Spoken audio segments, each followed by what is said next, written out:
Hai teman-teman, selamat datang dan jumpa kembali di channel Graha Box. Oke, di video ini kita akan melanjutkan tutorial dari video sebelumnya. Masih seputar HTML dan masih menggunakan perangkat Android. Nah, jika di video sebelumnya kita sudah mempelajari basic dan elemen di HTML atau format standar penulisan HTML, di video ini kita akan mulai mempelajari fungsi-fungsi elemen HTML untuk pengolahan teks. Nah, seperti apa saja elemen-elemennya? Kalian tonton videonya sampai akhir ya. Dan selamat menyaksikan. Oke, kita langsung saja ke materinya. Pertama kita buka dulu aplikasi kode editornya yang sudah kita install. Kita tunggu. Nah, kemudian kita buat file baru. Kita klik tombol yang ada titik tiga ini, lalu pilih new file. Nah, kemudian kita beri nama di sini text.html. Nah, kita buat di folder masih di folder hello world atau folder yang kita buat seperti di tutorial video sebelumnya. Nah, sini kita cek, kita berada di text.html. Oke, di sini pertama saya akan menjelaskan tentang heading atau teks yang biasa digunakan untuk menjadi judul, baik judul sebuah artikel ataupun judul sesuai dengan konten isinya. Nah, heading sendiri dimulai dari elemen H1 sampai H6. Baik, di video saya praktekkan, saya membuat H1 dengan isi konten heading 1. Lanjut elemen H2. Jangan lupa untuk selalu membuat setiap elemen itu diawali dengan pembuka dan penutup, dan di tengahnya diisi oleh konten dari isi elemen tersebut.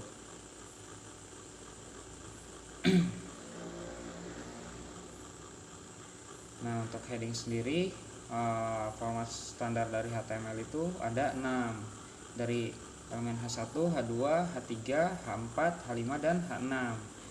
Dan untuk ukuran font atau teks yang paling besarnya sendiri itu adalah H1.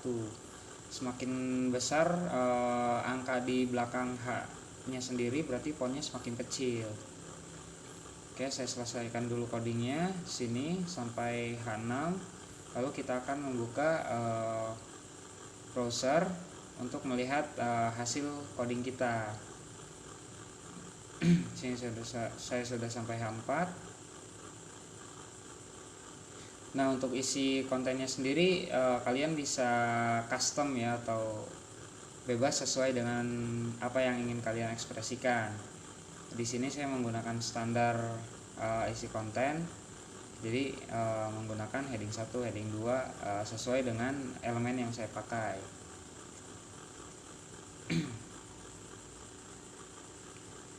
Oke. Sini H6 yang terakhir, saya ketik heading 6.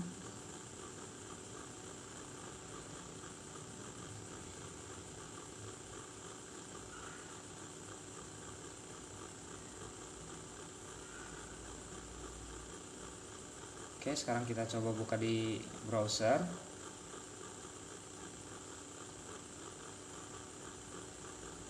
Saya buka browsernya dan masukkan localhost /2080/, nama folder atau nama project yang kita buat. Di sini saya lupa untuk jangan lupa untuk mengaktifkan web servernya. Caranya slide, lalu pilih tab kedua dan klik start untuk mengaktifkan web servernya. Oke, sini sudah ada tanda lampu hijau, sudah aktif. Kita kembali ke browser, kita reload dan lalu kita masukkan nama filenya text.html. Oke, Nah, di sini bisa kalian lihat hasil coding kita. H1 itu paling besar, semakin kecil angka di belakang H-nya sendiri itu semakin kecil. Dan heading ini biasa digunakan untuk judul ya, entah itu judul sebuah artikel atau judul yang mengenai konteks terserah yang akan kalian muat. Nah, selanjutnya ada HR. Nah, HR sendiri dia kode tunggal tanpa ada penutup. Fungsinya sendiri untuk membuat garis heading. Bisa kalian lihat hasilnya. Sekarang di sini sudah ada garis di bawah heading 6. Biasanya untuk pembatas antara judul dan isi dari artikel yang akan kita tampilkan di sebuah website. Nah, kemudian selanjutnya ada juga paragraf. Nah, paragraf elemennya adalah P. Jangan lupa untuk selalu diawali dengan pembuka dan penutup. Kalian pun harus menghafal setiap fungsinya dari H1, H2, H3, H4, H5, H6, HR, dan juga P, dari mulai cara penulisannya sampai dengan fungsinya, agar kalian tidak hanya copy paste script yang sudah jadi nantinya, tapi kalian juga mengerti bagaimana membuat sebuah tampilan website dan membaca sebuah script HTML. Oke, di sini saya sudah mengetikkan elemen paragraf. Kodenya bisa kalian lihat. Nah, di sini saya isi kontennya this is paragraph. Untuk kontennya sendiri sekali lagi kalian bisa custom atau terserah kalian mau nulis apa. Di sini saya menggunakan format standar untuk menjelaskan bahwa elemen ini adalah heading 1, elemen ini adalah heading 2, elemen ini adalah paragraf. Oke, di sini saya coba membuat 2 buah paragraf. Sekalian lihat, sekarang di bawah HR sudah terdapat tulisan paragraf. Saya mempunyai 2 paragraf di situ. Oke, bisa kalian coba. Nah, selanjutnya setelah paragraf ada juga break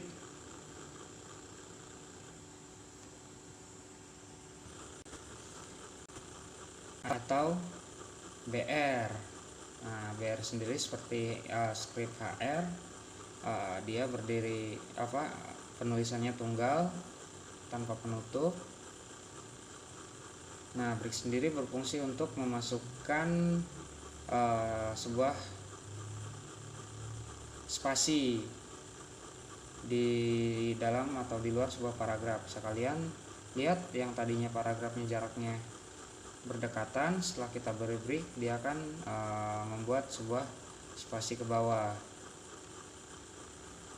Nah, kemudian ada juga bold atau elemen yang digunakan untuk membuat huruf tebal. Nah, untuk kodenya sendiri bisa kalian lihat di layar di sebelah saya, yaitu menggunakan B. Jangan lupa untuk selalu memberi pembuka dan penutup di elemennya. Untuk penulisan pembuka dan penutup bisa kalian perhatikan, biasanya sama saja antara pembuka dan penutup. Yang membedakan di penutup selalu ada slash setelah kurung dari ditambah slash, lalu elemennya kemudian ditutup oleh kurung lebih dari. Oke.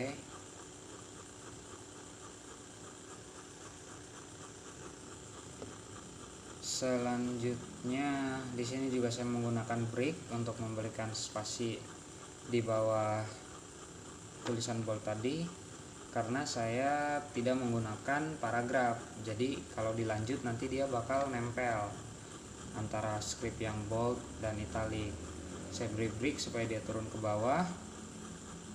Nah, di sini italic adalah untuk membuat tulisan miring. Bisa kalian lihat kodenya. Kemudian ada juga underline atau ada garis di bawah tulisan.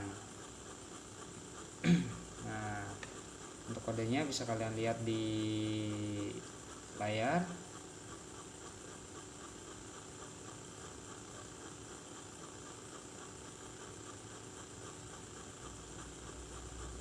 Oke, sekarang coba kita reload.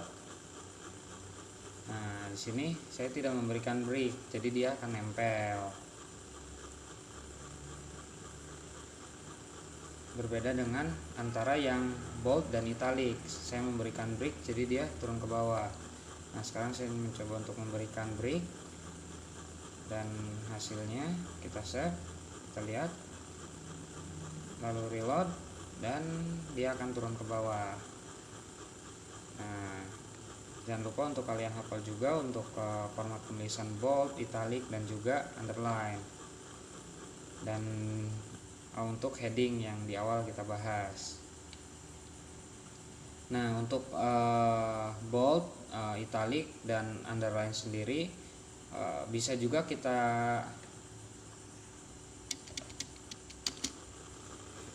tuliskan di dalam paragraf. Jadi kita buat elemen P dulu, dan di dalamnya kita isi lagi dengan elemen bold. Oke, saya contohkan di layar di sebelah saya. Nah, bisa kalian lihat.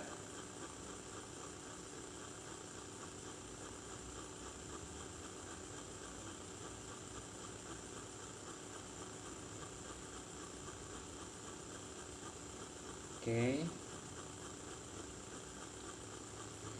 Nah, untuk materi ini akan sangat mudah dipahami jika kalian terus mencoba. Coba saja untuk entah meniru tulisan kalian di buku untuk dibuat penyusunannya sesuai dengan apa yang kalian tuliskan, atau kalian bisa juga mencoba dengan penulisan acak dan sebagainya. Nah, yang intinya yang paling penting terus kalian ulangi supaya kalian bisa paham dan mengerti setiap fungsi elemen-elemen di HTML. Nah, bisa kalian lihat tadi ada untuk script yang bold di dalam paragraf, hasilnya bisa dilihat juga. Tentunya pun jika kalian mengikuti tutorial ini, kalian akan tahu di mana perubahannya sih. Jadi untuk itu terus tonton, pelajari. Setelah itu praktek, hafalkan baik dari tulisan, pengertian, dan fungsinya. Nah, jika kalian terus mencoba, pasti akan cepat mahir untuk mempelajari HTML. Karena kedepannya pun HTML kurang lebih seperti ini proses penyusunannya. Tinggal nanti ke depan kita mempelajari bagaimana caranya memasukkan gambar atau membuat sebuah tulisan di atas gambar dan sebagainya. Nah, oke.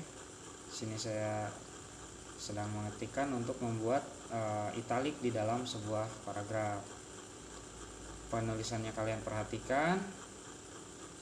Nah, sini saya menggunakan italic dan underline. Jadi di dalam paragraf ada dua elemen lagi, yaitu elemen italic dan elemen underline, dan masing-masingnya ketika dijalankan menjalankan fungsi dari elemen-elemen tersebut.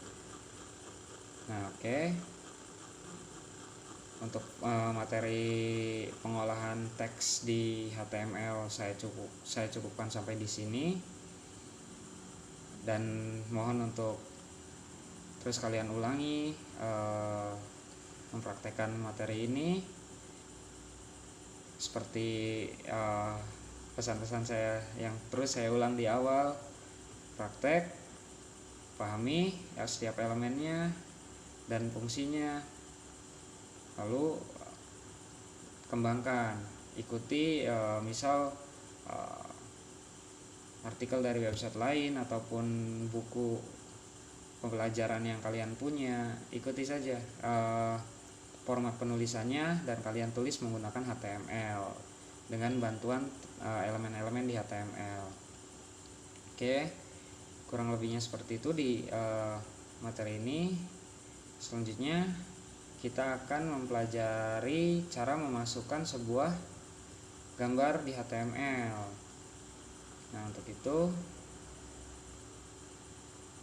kalian terus ikuti setiap video di pelajaran ini agar kalian bisa cepat memahami apa itu HTML dan cara memakainya, lalu bisa membuat sebuah tampilan website. Nah, cukup sekian. Jangan lupa untuk like, komen, dan subscribe channel ini untuk pengembangan channel ini agar terus bisa mengupdate artikel atau konten-konten terbaru. Terima kasih sudah menonton videonya sampai akhir, dan semoga apa yang saya sampaikan bisa kalian mengerti dengan mudah dan bisa kalian gunakan ilmunya untuk hal-hal yang bermanfaat. Terima kasih dan sampai jumpa di video berikutnya.